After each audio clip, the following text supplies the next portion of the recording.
Welcome everyone to our Homevesting event. I might just open some of the windows, kill some of the echo in here. My family is just outside my office here, so I've closed up all the doors, which is makes it a bit echoing. So welcome to our Homevesting event. As I said, it's a very popular event. Many of you that saw the video that we put out on social media that was part of the invitation would have seen the little explanation that I had for what Homevesting was.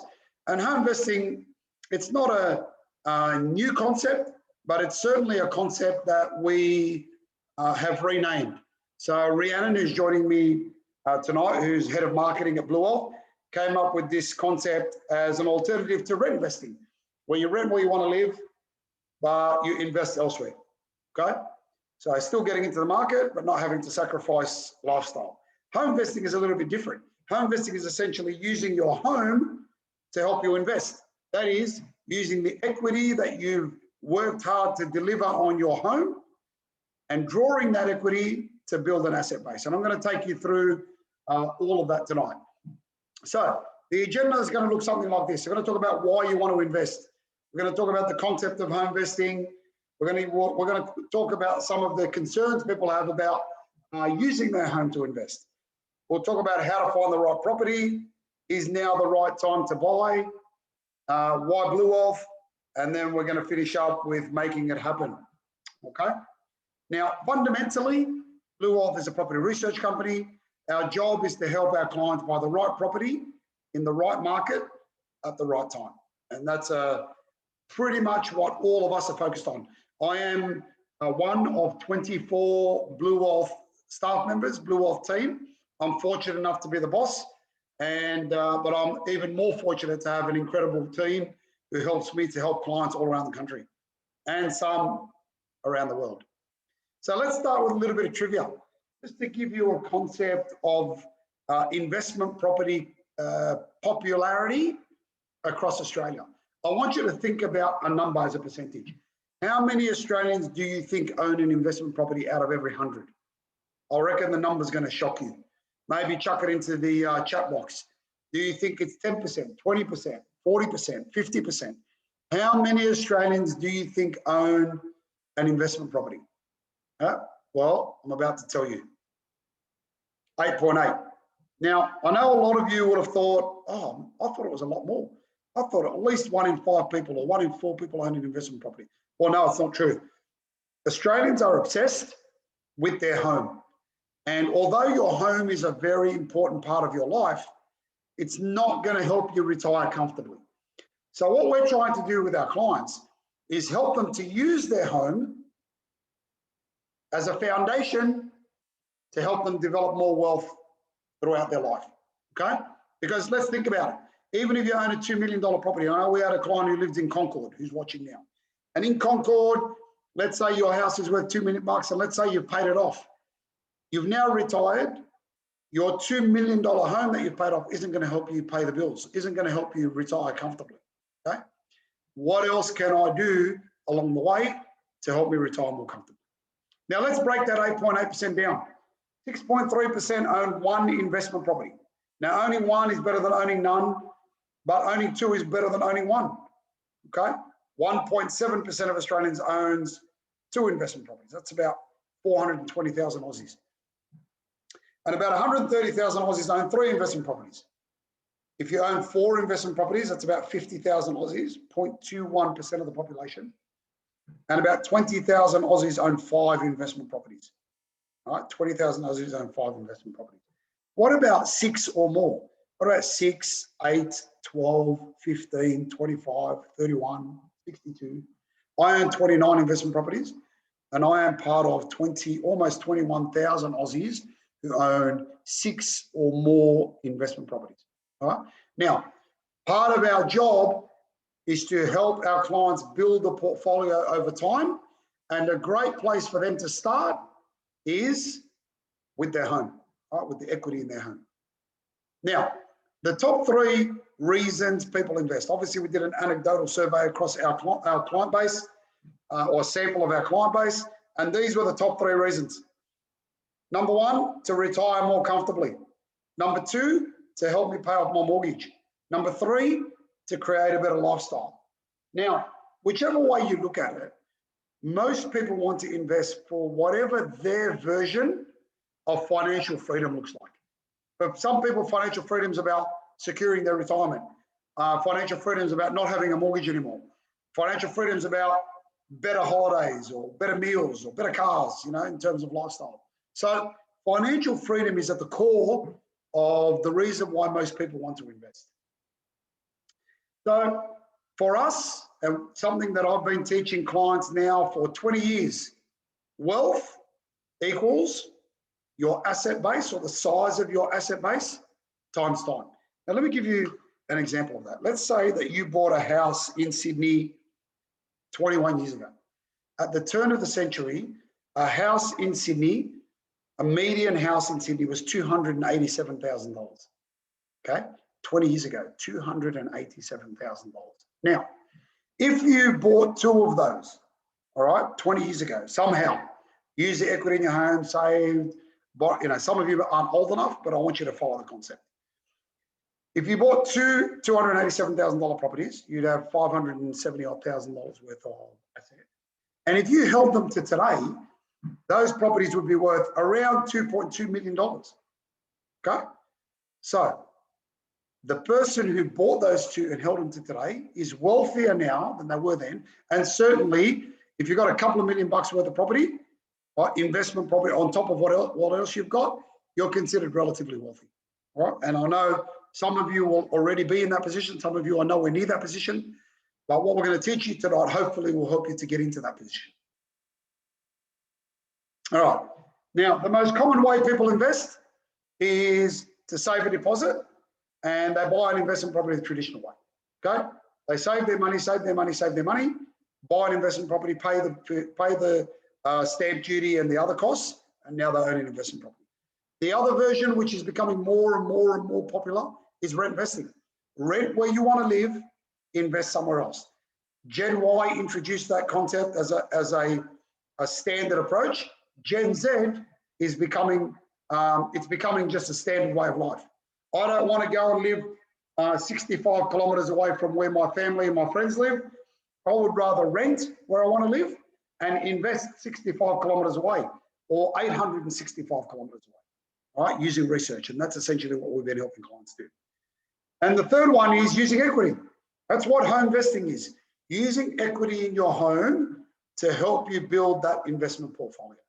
So they are the three typical ways: saving a deposit, rent investing, right, or home investing. So we've called that home investing using equity. How does it work? Here's how it works. Now I want you to assume this is your property. You've got a property, it's worth $1 million. All right, awesome. However, on that $1 million, the bank owns half of it.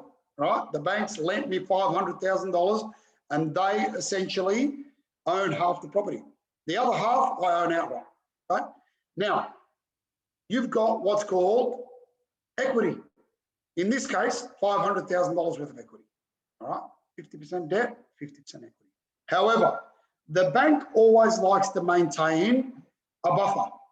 All right? Typically, that's 20%, which means the bank is happy to lend you up to 80% of the value of your home. Okay? In this case, $800,000.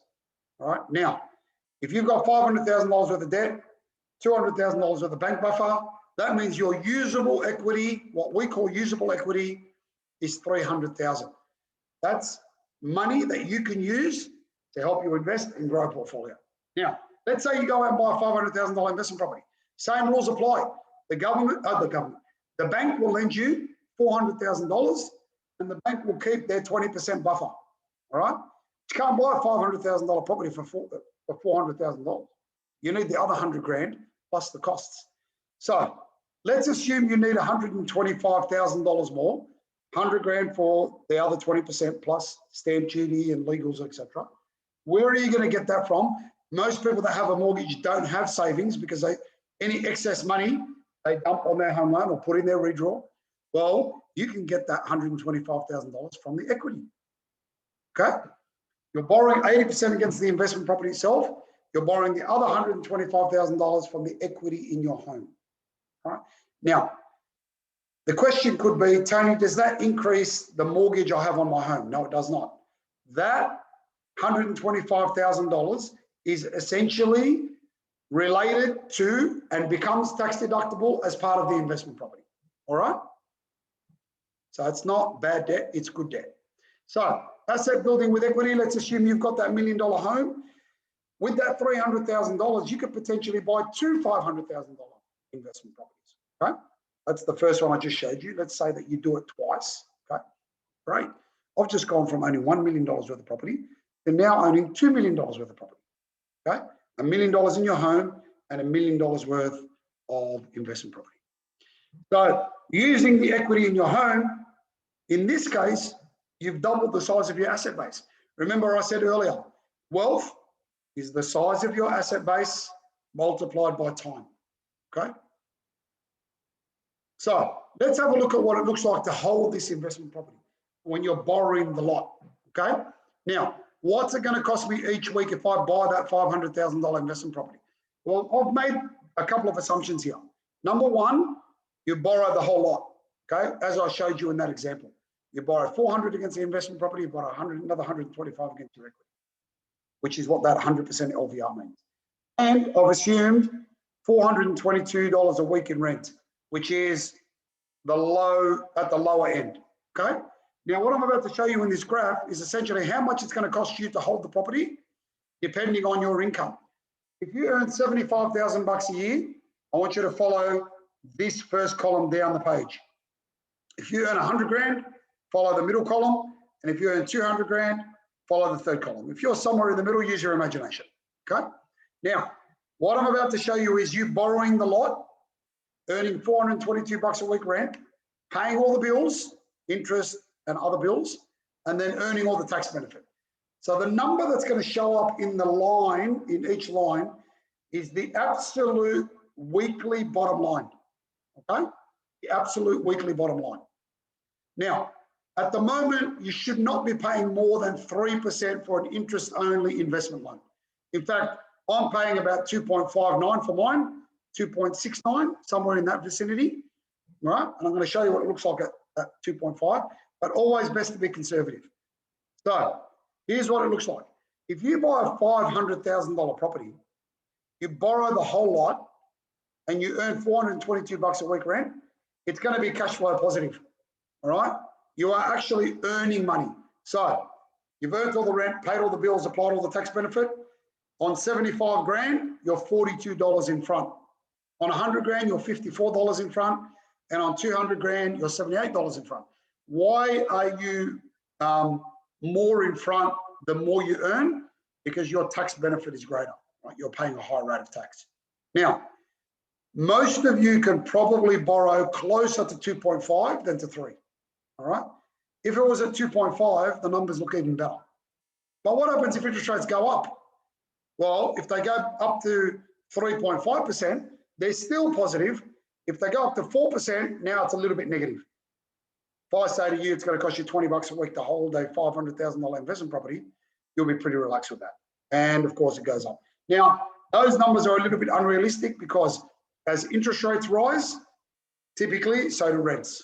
Why? Because at lower interest rates, more people can afford to buy.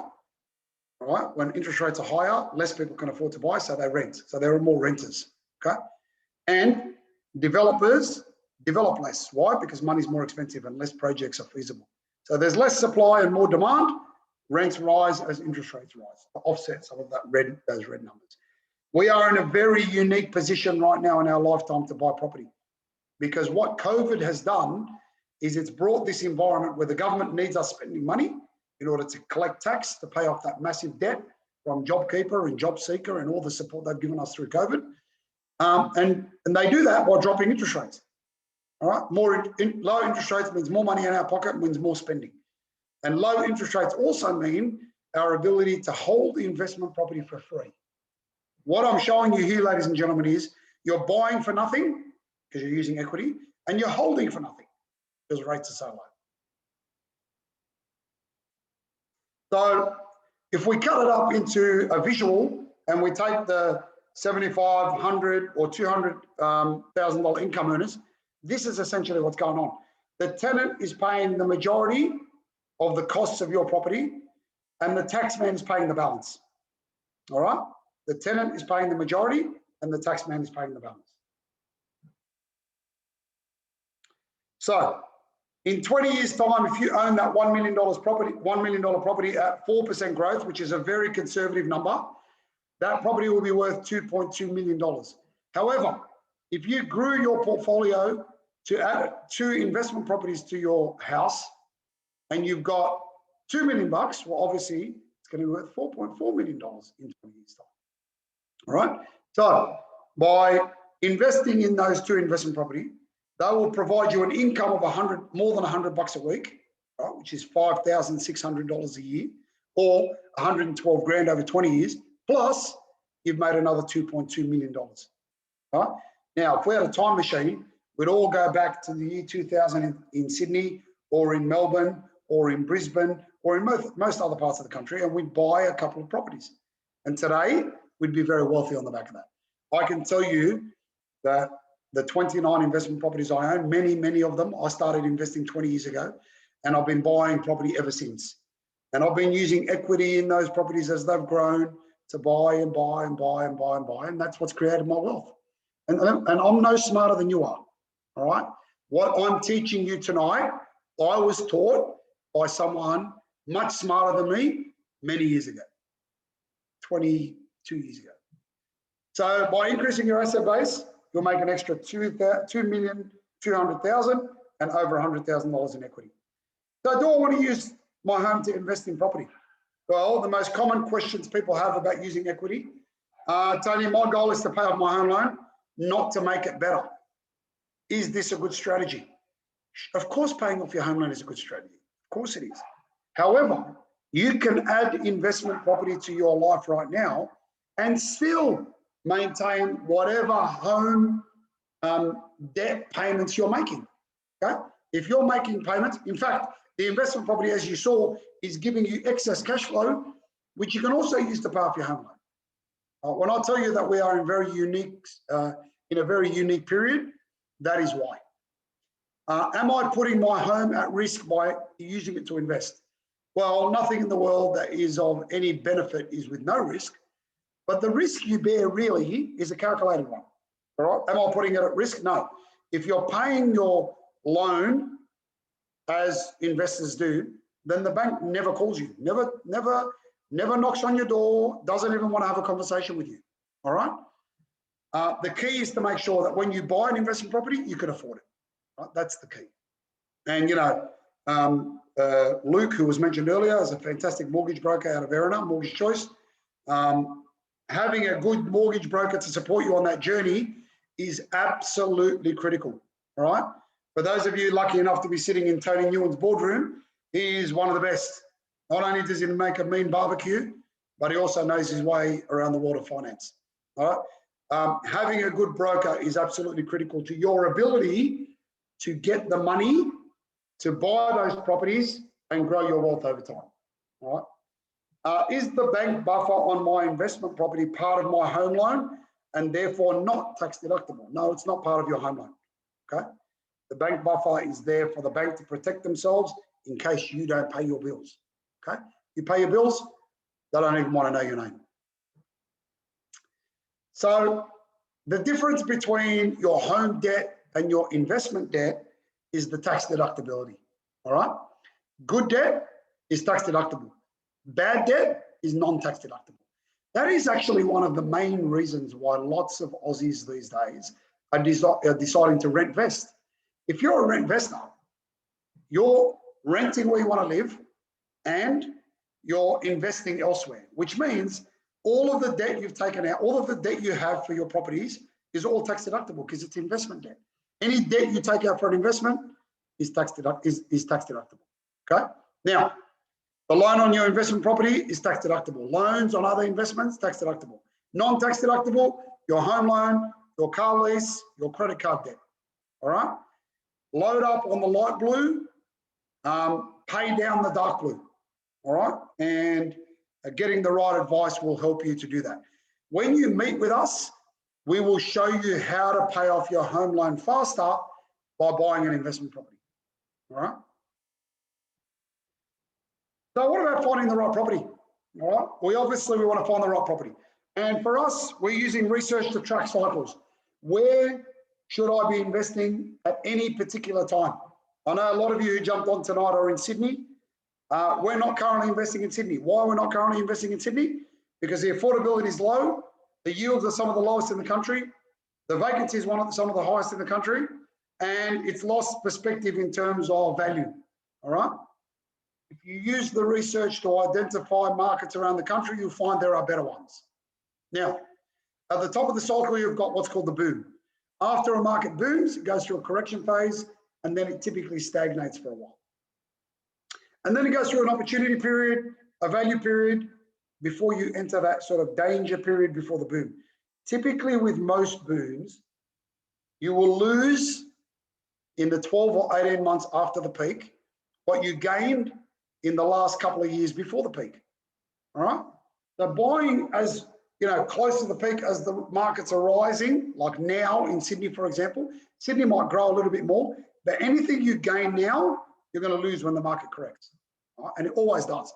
For those of you who remember, the market peaked in October of 2017. If you bought in 2016 or 17, you lost that money in 2018. All right. So the value of assets always runs on a cycle. Right? Now, where are the markets around the country right now? Adelaide, Hobart, Canberra, Darwin, Perth. So Adelaide, Hobart are in boom, very much on the back of cheap affordability or cheap money. Canberra and Darwin are relatively stagnant. The impact of low interest rates hasn't been as strong on those markets as all the other markets in the country. Perth is starting to make a bit of a comeback. We're still not quite confident enough to recommend Perth on the back of what has been a relatively low confidence period in that marketplace. We need to see a little bit more there. Brisbane is showing lots of opportunity now. Melbourne represents value. Melbourne is currently one of only 2 markets that we have approved. The other one is the Sunshine Coast. And then in danger is Sydney. We still think Sydney has got a little bit of growth in it, but what we will see over the coming months, we'll lose next year. Okay.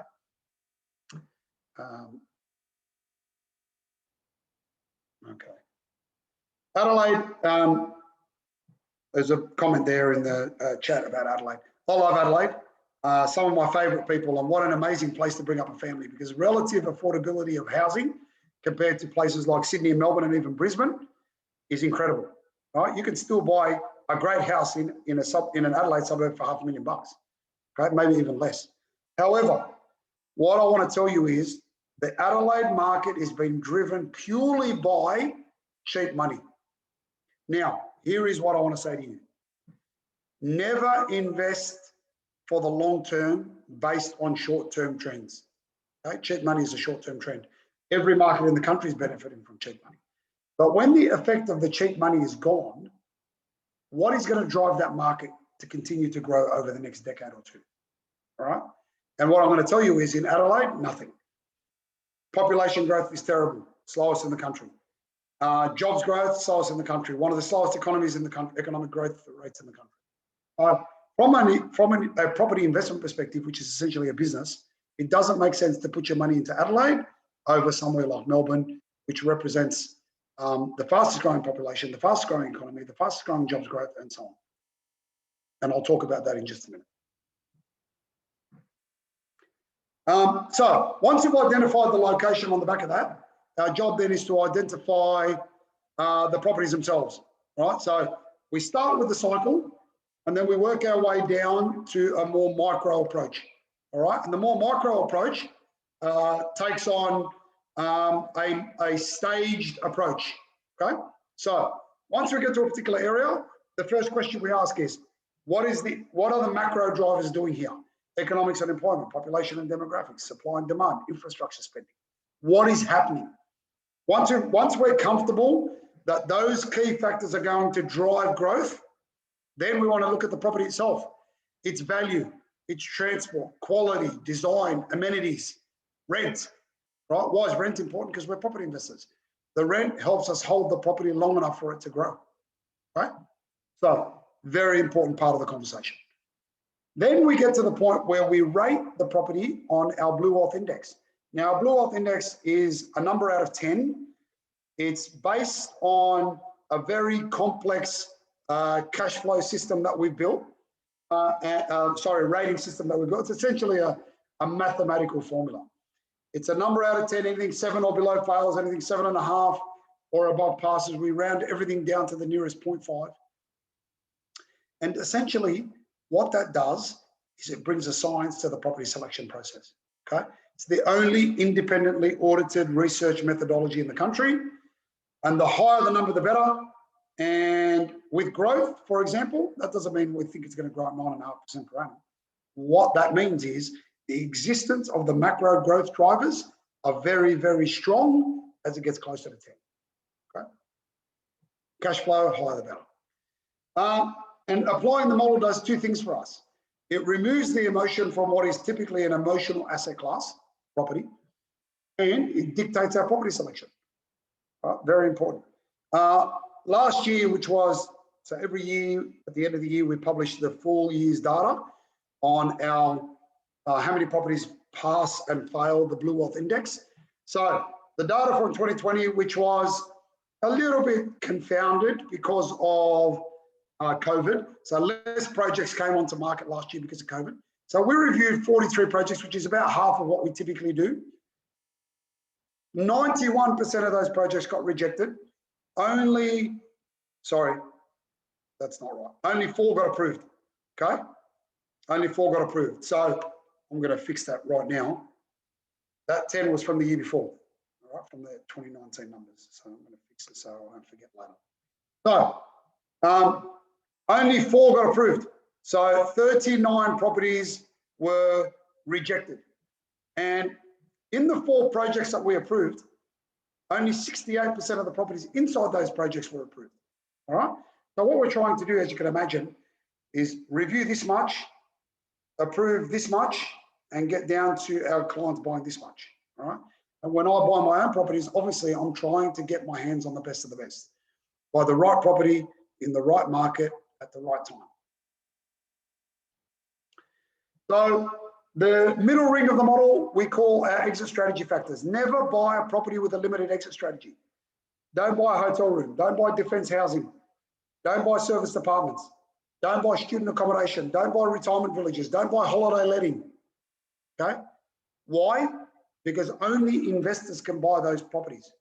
You want to buy a property that you can sell both to an investor and to an owner-occupier. Very important. Why owner-occupiers?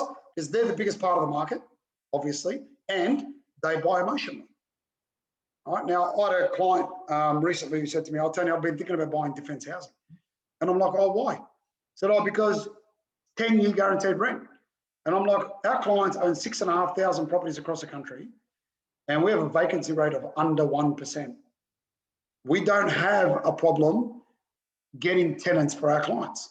Why? Because our clients are buying the best of the best. Good quality, good locations, good amenity, good design, and so on. Okay? So don't buy property that's going to dwarf your capital growth or reduce your capital growth to protect you from something you don't need protection from. All right? Our clients' vacancy rates are absurdly low. Now, let me give you an example of the concept of design. We did a study 6 years ago now, it was in 2015. And what we did was, I'm a researcher by trade, okay? So I did a PhD in organizational psychology. It's a research-based degree, and I'm a researcher by nature. And so for those of you who do research, collecting data that's as clean as possible is a very important part of research, all right? So what we did was we chose one location, Sydney, inner city, Sydney, within a 10-kilometre radius of the CBD. We chose 2 like assets, a 1-bedroom apartment and a studio apartment, okay? And we were clear about the definition. So as you can see there in that image, there is an apartment with a bedroom with no window. So if it was an apartment with a bedroom with no window, or it was smaller than 50 square meters, or both, it was defined as a studio apartment. To be a 1-bedroom apartment, it had to be bigger than 50 square meters, and the bedroom had to have a window. Okay, and here's what we found. Studio apartments grew in the 10 years leading up to 2015 by 3.3% per annum. Okay, 1-bedroom apartments in that same period grew by 5.6% per annum. So the studio apartment, if it was $400,000 at purchase, 10 years later it was $553,000. Great, no complaints about that. We've made $150,000. But if you bought a property that was over 50 square meters, you would have made $289,000. Okay, which is $136,000 more. No, that's not right. Yeah, that's right, $136,000 more. Sorry. Over that $400,000 investment over one 10-year period. Okay, $136,000 more. And here's what else we found. Investors typically like to work in patterns. You know, someone who owns defence housing might own 2 or 3 defence houses. Someone who owns serviced apartments might buy 2 or 3 serviced apartments. Someone who buys student accommodation might buy 2 or 3 of them. Someone who likes to buy houses in the country might buy 2 or 3 of them. And what they do is they typically repeat their pattern. So, for the person who bought studio apartments, I like studio apartments around the city. You know, they're good. I feel like they're safe. People will demand them. So, sure. Now, if you as an investor bought 3 studio apartments instead of 3 1-bedroom apartments and held them for another cycle, so let's say to 2025, that will have cost in the end $1.7 million. So that one design mistake will cost an investor holding 3 properties over an extended period of time $1.7 million. Okay, that's why buying the right property in the right market at the right time is absolutely critical. So is now the right time to buy? 2021. Well, I mentioned to you earlier that we are in a very unique set of circumstances. We've been calling it the perfect storm. It's actually almost too good to be true, right? And it's thanks to an international pandemic, all right? It's thanks to an international pandemic. So we all know this pandemic is temporary. There is clear evidence that property grows after an economic crisis. Now, I don't need to sell you this because it's already happening, okay? What we know is the last half a dozen property price booms have immediately followed an interest rate fall, okay? Immediately followed an interest rate fall. Increased ability to borrow, lowest interest rates in Australian history, strong rental yields relative to that, to those interest rates. Increased confidence obviously has boosted the property market, and increased competition from buyers has driven property prices up. Okay? We're in a very unique set of circumstances. The economy is performing much better than the government expected it to, and for us, 2021 has provided us with some incredible opportunities. All right, lowest rates of our lifetime, strong government support, created lots of jobs. We're officially out of recession. All right, internal tourism is booming. Okay, there's a lot of very positive factors. So why Bluewolf? If you're going to go on this journey, apart from that example I showed you about making sure you buy the right property, which we will always help you do, why should you use Bluewolf? Well, because the research helps you take the emotion out of this business decision. Okay, most Australians don't have the time, the knowledge, or the inclination to do the research required in order to buy the best possible property. For us, we travel to the ground.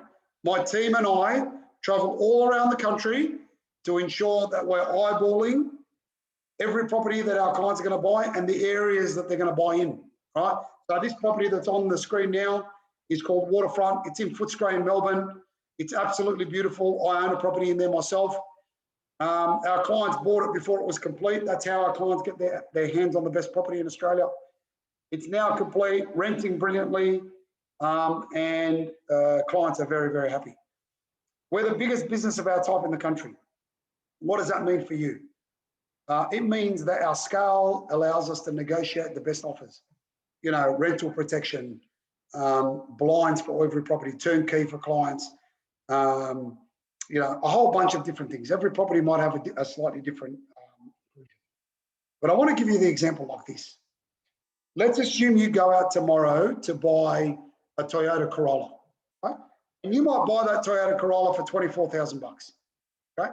However, if 50 of us go out to buy a Toyota Corolla, we're going to get that Toyota Corolla at $23,000. We're going to get extended warranty. We're going to get free servicing. We're going to get tinted windows. We're going to get floor mats. So negotiating as part of the Bluewolf family always puts our clients in the best possible position. They get their hands on properties that other people can't. For example, this property in Footscray, which now has probably gone up $100,000 in the last 18 months, right? Even if you lived in Footscray, you couldn't buy that property unless you were a Bluewolf client. Okay, Bluewolf clients got in first. So some of you are from the Central Coast. If you lived on the Central Coast of New South Wales, you could have bought a property in Footscray in this building before someone who lived 500 metres away. Okay, and that's the great benefit that we want to bring our clients. Another thing that's really important for me, when I started this business, my staff don't earn any commission. Right? So their job is to sit down with you and make sure that you are buying a property that is best suited to your circumstances. Okay? I will challenge you to find one other property business in the country where the person who's selling a property to a client isn't earning a commission. Okay? There isn't one. Not that I know of, anyway.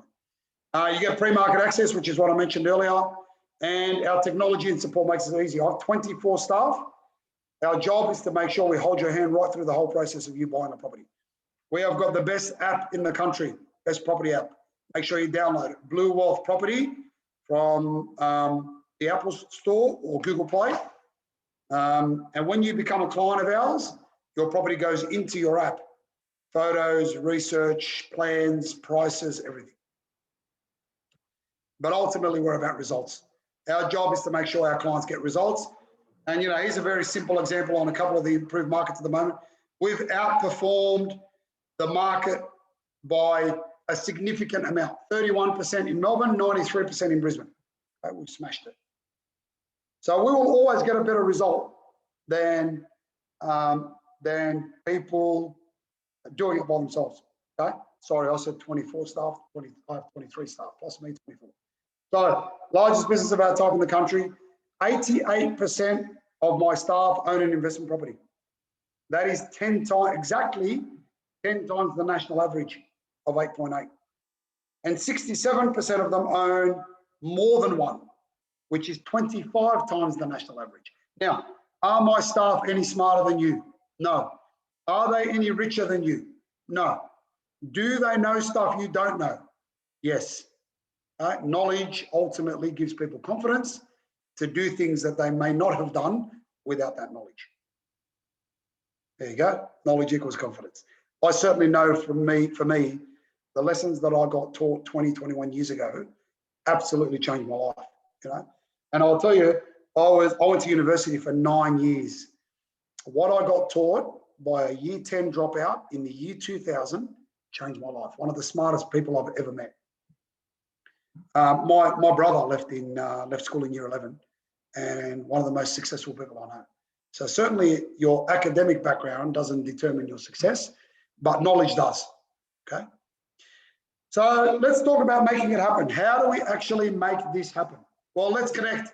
Let's talk. All right. Continue your investment journey. You've started your investment journey by gaining the knowledge that I've taught you tonight. And hopefully all of you have learned something from me tonight that you didn't know before you came here. Okay. Now, Lisa will call all of you. All right. If you're registered, she'll call you. All right. And she will help you chat to a property investment specialist. We'll talk about your unique situation.